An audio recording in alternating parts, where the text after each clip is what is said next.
Imaginez un instant deux hommes. Le premier se réveille à 5 heures du matin. Avant même d'arriver au bureau, son téléphone sonne. Patron, le taxi est tombé en panne. À midi, patron, le chauffeur dit qu'il a eu un accident. Le soir, patron, la recette n'est pas complète aujourd'hui. Pendant ce temps, un deuxième homme dort paisiblement. Son téléphone ne sonne pas. Personne ne lui demande de l'argent. Personne ne lui annonce une panne. Pourtant, lui aussi possède des actifs. Mieux encore, il est copropriétaire d'une banque, d'une compagnie d'électricité, d'une société industrielle, d'un leader des télécommunications. La différence, le premier possède un taxi, le second possède des actions. Et cette différence explique pourquoi de nombreux salariés travaillent dur toute leur vie sans jamais atteindre la liberté financière. Dans notre sous-région, lorsqu'un salarié commence à gagner correctement sa vie, une question revient toujours. Quelle activité puis-je lancer pour avoir un deuxième revenu? Les réponses sont toujours les mêmes, identiques. Acheter un taxi, créer un champ d'EVA, investir dans le palmier à huile, ouvrir une boutique, monter une ferme. L'intention est excellente. Préparer l'avenir, construire un patrimoine, sécuriser sa retraite. Mais un détail échappe souvent aux investisseurs. Ils cherchent un deuxième revenu et finissent par créer un deuxième travail.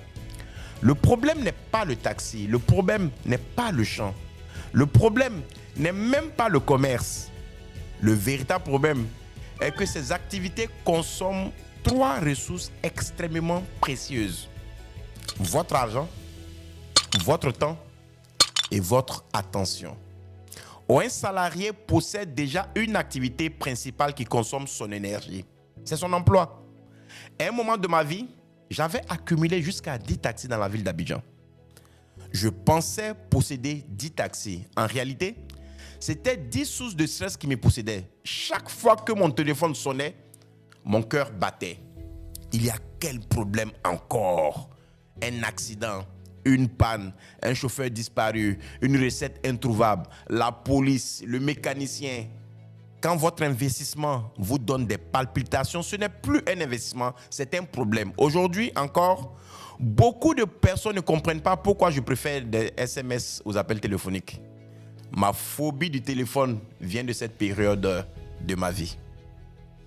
Parce que avec ce genre de business, chaque jour apporte son lot de problèmes.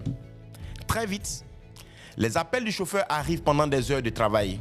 Les problèmes du champ deviennent une préoccupation quotidienne. Les employés réclament une supervision permanente. La concentration baisse, le stress augmente. Et parfois, cette deuxième activité finit même par menacer la première source de revenus, votre salaire. Un investissement est censé acheter votre liberté, pas acheter votre anxiété. Beaucoup de salariés ne perdent pas leur argent d'un seul coup. Ils le perdent réparation après réparation, dépannage après dépannage, mensonge après mensonge. Au final, tu finances un système où tout le monde vit de ton investissement. Le chauffeur, le mécanicien, le garagiste, l'employé, tout le monde sauf toi. Tu es le seul à perdre de l'argent et eux à en gagner. Alors, est-ce qu'il existe une autre façon de construire un deuxième revenu sans sacrifier son temps et sa tranquillité d'esprit? Je réponds oui. La bourse. Et c'est là que beaucoup se trompent. La vraie richesse ne consiste pas à créer un deuxième travail. Elle consiste à créer un deuxième revenu. Lorsque vous investissez à la BRVM, quelque chose change fondamentalement. Vous cessez d'être gestionnaire de problèmes. Vous devenez propriétaire d'entreprise. Vous pouvez devenir actionnaire de banque, d'entreprises de télécommunications, de sociétés industrielles, de groupes énergétiques. Vous profitez alors de leur croissance, de leurs bénéfices et des dividendes qu'elles distribuent. Et surtout, Vous n'avez pas besoin de superviser leurs employés. Vos employés aujourd'hui, désormais. Les dirigeants sont déjà rémunérés pour le faire. Vous pouvez rester concentré sur votre carrière pendant que votre patrimoine se construit progressivement. Votre salaire finance vos investissements et vos investissements préparent votre liberté financière. Les chiffres de la BRVM racontent d'ailleurs une histoire fascinante. Au cours des 5 dernières années, 34 sociétés sur 47 sociétés ont généré plus de 100% de plus-value. Autrement dit, elles ont plus que doublé la valeur de l'investissement initial. Certaines actions ont multiplié plusieurs fois la mise de départ. Et plusieurs titres ont même dépassé les 500% de performance. Et ce n'est pas tout. Durant les 5 dernières années, les sociétés cotées à la BRVM ont distribué près de 3 000 milliards de francs CFA de dividendes à leurs actionnaires. Oui, je dis bien 3 000 milliards de dividendes distribués. Des milliards versés à des investisseurs qui n'ont pas eu besoin de gérer un chauffeur, qui n'ont pas eu besoin de surveiller un champ, qui n'ont pas eu besoin de courir derrière des employés. Pendant que certains géraient des problèmes, d'autres encaissaient leur part des bénéfices. Le temps travaillait pour eux. Bien sûr, attention. La bourse n'est pas un casino. La bourse n'est pas un jeu. La bourse est un métier. Et comme tout métier, elle s'apprend. Personne ne devient médecin en regardant quelques vidéos sur Internet. Personne ne devient pilote en regardant TikTok. Pourquoi beaucoup pensent pouvoir investir leur argent sans une formation? C'est justement pour cela que chez Sika Finance, nous organisons régulièrement des formations pratiques sur la bourse et l'investissement à la BRVM. Notre objectif n'est pas de vous vendre du rêve. Notre objectif est de vous apprendre à investir intelligemment. Comment analyser une entreprise? Comment sélectionner une action? Comment construire un portefeuille? Comment gérer les risques? Comment préparer sa retraite grâce aux dividendes et à la capitalisation? Comment préparer l'avenir de son enfant? Parce qu'un bon investissement commence toujours par une bonne éducation financière.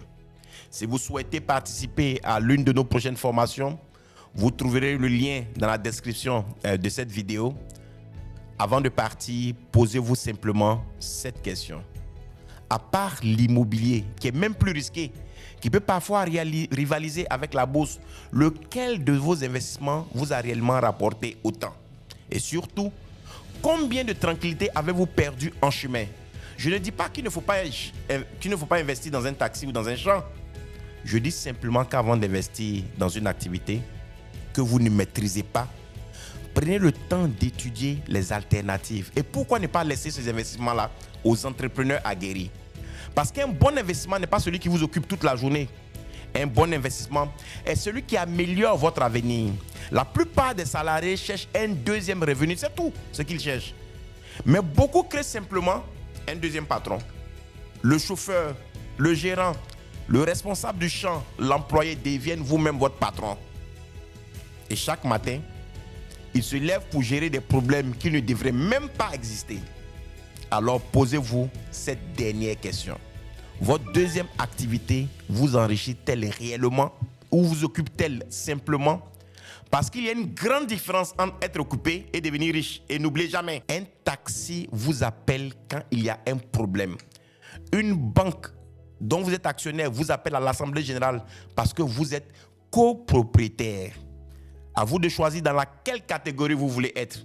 Et n'oubliez pas, ne pas investir est plus risqué qu'investir.